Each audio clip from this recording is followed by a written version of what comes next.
Bonsoir. Ce soir, c'est Mamé qui raconte l'histoire d'une apprentie sorcière très étourdie.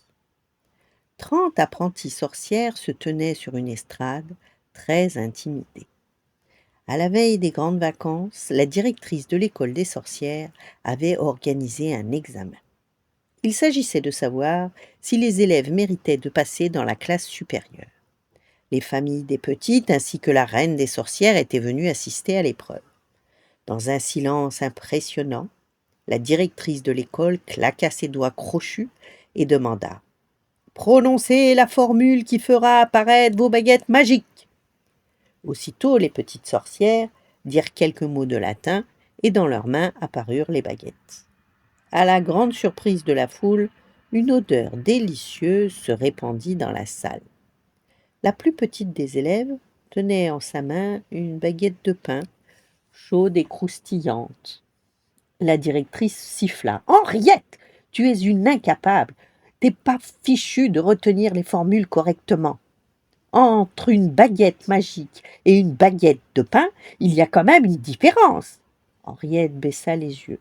La directrice fit ensuite apparaître 30 grenouilles sur la scène et ordonna : « Changez-moi ces grenouilles en statues de glace. » En un clin d'œil, les grenouilles furent congelées. Mais pas toutes. L'une d'elles était devenue rose et recouverte d'une poudre blanche. La directrice l'examina d'un air fâché. « Henriette, c'est toi qui as changé cette grenouille en glace à la fraise et qui l'as saupoudrée de sucre glace ? Décidément, tu comprends toutes mes consignes de travers. » La reine des sorcières, très gourmande, demanda alors à goûter à ce sorbet. Il était si savoureux qu'elle le mangea tout entier.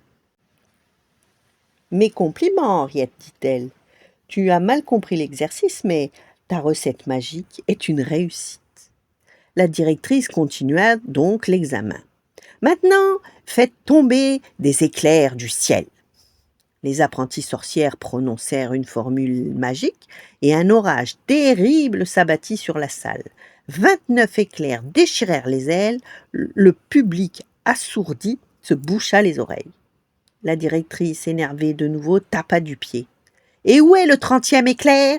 Henriette, c'est encore toi qui as oublié la formule !» La petite, rouge de honte, fouilla dans sa mémoire.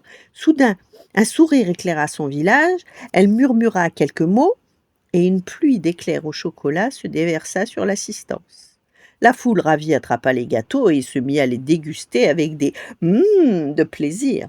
Cependant, la directrice tempêta d'un air sévère. « Petite étourdie, je ne peux pas t'admettre dans la classe supérieure. » Henriette avait les larmes aux yeux.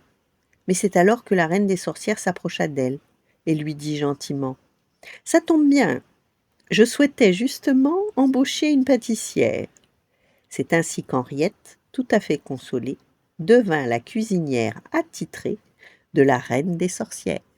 Voilà, bonne nuit, faites de beaux rêves et à demain.